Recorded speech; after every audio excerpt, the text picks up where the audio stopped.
to go get that area or, get that Pokestop, you're going to go drive down to the mall where there's 20 Pokestops where you can sit around and do nothing.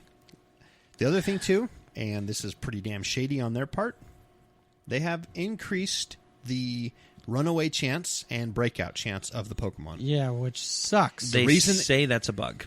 They're lying. They did it, and they got a lot of backlash for it. Yeah. Oh, guys, it was just a bug. Yeah, we didn't mean to do this. Just a joke. Yeah. Well, they got a ton of backlash because people ran into Pokeballs way faster now, which means they got to buy them, especially like us. We don't live in a place where there's lots of Pokestops nearby. No. Yeah. There's not one in our front yard I can sit and just keep spinning. Yeah, exactly. And so, you lucky people down in apartment complexes. Initially, I think it was a underhanded way to try to get people to spend more on Pokeballs, which, come on. You didn't need... I already spent money on this damn game. Exactly. Buying incubators and stuff. You didn't need to do it again? I didn't need to. I haven't spent anything on the game yet. I refuse to. I'm just playing it. That's probably it's a good policy. Yeah. Especially you talk with your wallet, basically. And if you're still playing it, and you want them to change something, maybe don't play it as much. Yep. They'll drop their daily active users. Yeah, I've only logged in when I go to the park or to like the mall, like you said, where there's Pokestops. Other than that, it's off. I'm not playing it so much. I'll pull it out at a restaurant because there's usually... I'll pull it out at a restaurant. Wow, Corey. Whoa. What was that? I'll... No wonder there's that list of restaurants on your computer that I can't go to. No longer welcome at. No, I'll pull out the game and I'll open it up. He can't even go to the sausage hut. No. Well, you don't want to eat a hot dog when you're looking at another hot dog. Definitely can't go to Hooters anymore. No. Oh, boy. Yeah. There's about 3 strip clubs. They you go there for the wings. They changed the update Not speed. the wings. I'm here for wings, not wings. Wings, not wings. Perfect club name. Yeah, that's a great strip club name. Wings, not wings. Or wangs, not wings. Wings, not wings. Wings and wings. Wings and wings. There we go. Wings and wings. So Niantic, they also changed the update speed on how fast the little pulse around your character happens. Yeah. And which made it unplayable on the train. Yep. Which sucks. That's like most of your playtime. That was most of my playtime. Yep. I could hop on the train on the way to work and on the way home, and I could catch Pokemon, and now I can't. They don't ever spawn, ever. One last thing, the tracking's broke still. Still broke. Now, they're working on something new that actually shows you like the location where you can find them now. Well, they're beta testing that. I heard it's going to show you the Pokestop they're nearest to, and then you have to walk from there to find them. Oh, really? Is that what it is? I'm not 100% sure because you're hearing people say, it works for me. But that is better than nothing. Yeah, it's better than right nothing. now. Right now, it's sightings. These were in your area at some point. Yep. Okay. Thanks. Great. I guess game wonderful. It was amazing. It was so fun to be able to pull it up and be like, "Oh my god, there's one I need." I'm going to walk one direction. Oh, it went further down the list. Hot and cold. Yeah, exactly. Yeah. And I had a lot of fun. Yeah, I had to walk back and forth a bunch, but I don't care. Now, I believe the reason why they got rid of that was because they lost their license with Google Maps. Yeah, and the GPS part of it, which is dumb because guess what? They make plenty of money. They made plenty of money. They made so much money off this first few weeks. Currently in our area, Scott, a Pidgey, a Rattata, a Paris, and a Magnemite. Go figure. Yes. That's the same things that have Always spawned been since day one for us. Yeah, except for that Wartortle, which I'm pissed time. that I missed. That was in my driveway. Yeah. Okay, moving on to the big controversial news of the week.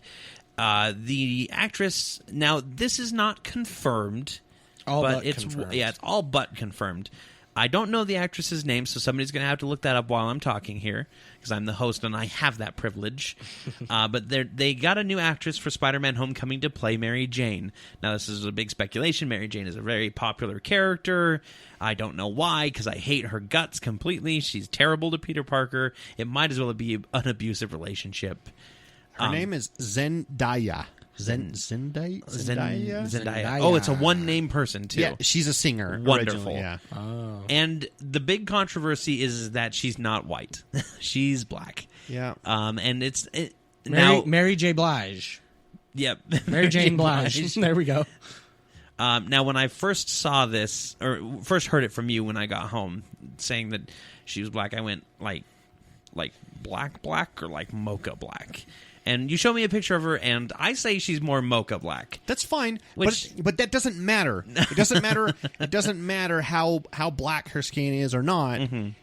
Mary Jane as a character is not black. Has never been black. Mm-hmm. Has never been close to black. She's a soulless redhead that is pale white, like ghost soulless. White. Yes, so I will agree with you saying soulless there. So, for no reason, this should be done. Yes, ever, mm-hmm. ever. And I will argue with anyone about that. It doesn't matter. Yeah. This should not have been done. And if this is actually true, which it's like 99% confirmed right now. Yeah. This is a terrible, terrible move for them.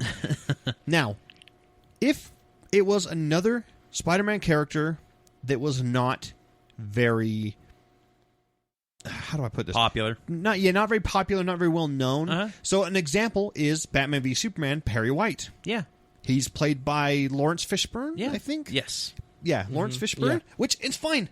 Yeah, Perry's a white guy. Who the hell cares? Yeah. He's not that important of a character to the mythos. Scott, his last name is White. He needs to be white. Whatever. See, I'm kind of on the opposite side of this. I'm not going to argue with you about it because I just don't care. But I was more like, what the hell? She's not a redhead? What the hell? She's black? I don't care about that. I was just mad that she doesn't have red hair because they can dye her hair, but it will not look. It won't look good. Yeah, no. Exactly. No. I've never seen a black lady with red hair. So. I'm sure I can Google it and find it, but it doesn't look natural, right? What exactly. It is. Yeah. So here's the big problem that I have with it. So Spider-Man has had black characters that he has either teamed up with, right? In the show. White Tiger, perfect example of who she should have played. Mm-hmm. Yeah. She's a black character. And Betty Brant. She's such a badass. Yeah, Betty Brant, one of his future love interests. Yeah, who works for J. Jonah Jameson. Mm-hmm. He dates her for a little bit. Doesn't work out too well for him because it's Peter Parker. Yeah. There's he's terrible at keeping a girlfriend. Sanji from the new Spider-Man series. Yeah, but she's Indian. Yes. So no, I'm just kind of saying that there's other characters that you can have these actresses play. So okay. The big point of a character is to say, hey, we're bringing this character to life for you. What is the defining feature of this character? When they did this for the Human Torch is a guy on fire. Yeah, that's his defining character. Guess who can play that? Anybody. His defining features were in his, not in his physical attributes so much as his powers and his state of mind. His mental attributes. Yeah. He was a funny jokester, whatever, kind of a hothead. Which Michael B. Jordan actually did a great job playing him. I mean, the movie itself was terrible and the plot was terrible, but as far as him being that character, he did a fantastic job at it. Now, Mary Jane's fantastic. Yeah, I said hothead earlier and you didn't laugh. I feel like I shouldn't laugh. It wasn't very funny, Corey. I miss a lot of what's going on, because I'm always looking stuff up or trying to You're getting your next argument ready. But the big defining feature about Mary Jane is she's a redhead. Mm-hmm. It's like casting Power Girl with a girl that has no boobs. They would do that too. Yeah, just because they could. I mean, look at Brie Larson. Yes, they picked her and she is like the epitome of Captain Marvel. Are you sure? She kind of seems kind of skinny. All actresses are skinny. I know. No. Oh, we totally just switched arguments on this. This is the exact same discussion that we had about Wonder Woman and Gal Gadot. Yeah. You thought she was too skinny. I said that's all actresses. Yeah. Okay. But I will freely admit I was incorrect about Gal Gadot. I was totally wrong about her. She does an awesome job as a Wonder Woman. She totally brings that Wonder Woman fire to it. And granted, she still needs to stop skipping leg day, but. Because she has no butt. No butt. I've kind of succeeded to the point where I'm like, look, that's it. All the females are going to be, they're super skinny, and they're not going to be exactly the same as my comic book versions of them are. That's it. I'm done. I don't need to do this podcast anymore. Scott said he was wrong. I'm good. Wow. I always Bye, admit. Everybody. I'm out of here. I always admit that I'm wrong. Come on. I'm not a person to. If I have a point, I will argue it for sure. Yeah. But if I get 100% proven absolutely wrong. So basically, you're saying that no actress is ever going to live up to the comic book character. It's probably the case. So isn't that the case for Mary Jane in this case? Well, she's definitely to play devil's advocate here. I don't give a crap about Mary Jane. I don't either. That's the thing. I couldn't care less about Mary Jane as a character or whatever actress. Gwen plays Stacy her. forever. Yeah, exactly. Team Gwen Stacy. Yep. Yeah. Well, and I'm just at the point where I'm like, I trust Marvel. Do what you're going to do. Put it out. I'll watch it. I'll judge it later. Yeah. And I haven't been disappointed yet. I didn't think they could pull off Guardians, and I didn't think they could pull off Ant-Man, and they proved me wrong both times. So prove me wrong with Spider-Man. Comics, since they've been around for so long, have had a problem of being very, very Caucasian. Yes. Very white. It's true. And unfortunately, that's the case. But there are certain things that I personally think that you shouldn't mess with when it comes to adapting stuff for it. And so, okay, I love Star Trek. Star Trek's been around for a long time. It was made in the 60s, and it's very white as well. And if they decide to change, as long as it's not like change Kirk to a black guy or an Indian guy or Asian or whatever, that's fine. But if it's some other character of the show, okay, they should. That's okay. Anyway, my point is, we are having kind of like a paradigm shift where we have to make everything more equal, and I'm perfectly fine with that. But things like Mary Jane, that just doesn't fit the character at all. You know what? I don't think it's as much as really an doesn't. equality thing. It's a money grab. It's white people go to movies. We want this other culture to go to movies, and the only way they're going to do that is if they're represented as a lead character. And that's the rub right there. If she is given the role, right? If she's given the role because she is a good actress, they thought she was perfect for the role, and they're like, we know that she's not guys. She's a singer. She's not right for the role. I know. She's not going to be a good actress. I'm just saying, like, if that's the case, like, if they prove us that she's the best actress for this and she does amazing, and at the end of the movie we're like, wow, Mary Jane was really good in that, which I will never say in a movie because it's Mary Jane. She's a secondary character. It's like Lois Lane. I hate Lois Lane so much. Yeah. But the reason why they did it... very, like, pissed off face guy. The reason why they did it is because they wanted a statement. They wanted to pull in a new crowd, and they wanted to be like, hey, look at this controversy that we're introducing, which there's plenty of controversy around Homecoming already. I hear there's like 10 villains in it at this point. Oh. That's what it feels like, at least. But again, none of it's confirmed other than Vulture. Yeah. And the Tinkerer is supposed to have a role. But usually when you see the Vulture, he's not a solo villain. Right. Better not make him a solo villain. Generally, he's Sinister Six. Yeah. And I'd be okay with the Sinister Six movie. I would be too. Yeah. I don't think they're going to do that, though. If Sony actually lets Marvel do their thing. Yeah. Right now, it doesn't feel like it. It feels like Sony's got their hands in every little pie, and they're like, nope, we want to do this, and we want to do this. Gotta do it. And Marvel, is on, they're at a, they maybe have 20% say in the whole movie. Yeah. And Sony's taking that 20% and they're cutting it down to like 3%, basically. What I have heard and what I think is going to happen is we're going to see this. It's almost like a coming of age Spider-Man story. This is how he becomes the Spider-Man we know and love.